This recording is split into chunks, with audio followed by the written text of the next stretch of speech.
माझा तर विश्वास बसत नाही आहे. इतक्या टेस्टी सूपनी वेट लॉस पण होतो. तुम्ही पण माझ्यासारखी वेट लॉस करताय पण बोरिंग जेवण करून कंटाळलाय तर मग हे वेट लॉस सूप नक्की ट्राय करा. रात्रीचं जेवण स्किप करून जर तुम्ही हे पत्ताकोबीचं सूप जर ट्राय केलं तर वजन कमी व्हायला नक्कीच मदत होते. चला मी इन्ग्रेडियंट्स सांगते.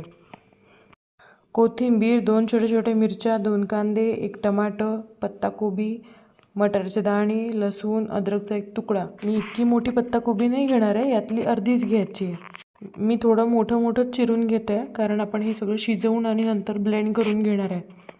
आणि हां, ज्या लोकांना थायरॉईड आहे त्या लोकांनी हे सूप थोडं अवॉइड करा कारण पत्ताकोबी थायरॉईडवाल्या लोकांना जास्त चालत नाही.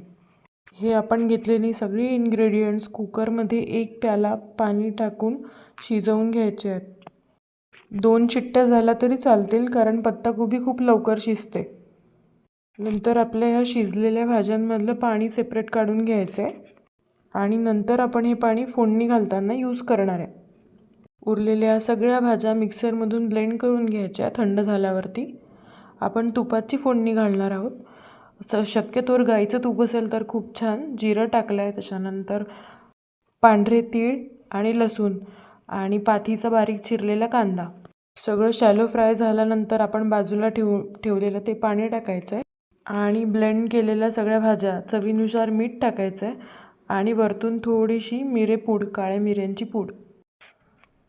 असं झालं आहे आपलं सूप रेडी. तुम्ही नक्की ट्राय करा आणि आवडलं तर नक्की कमेंट करा. भेटू पुढच्या ब्लॉगमध्ये. Bye bye.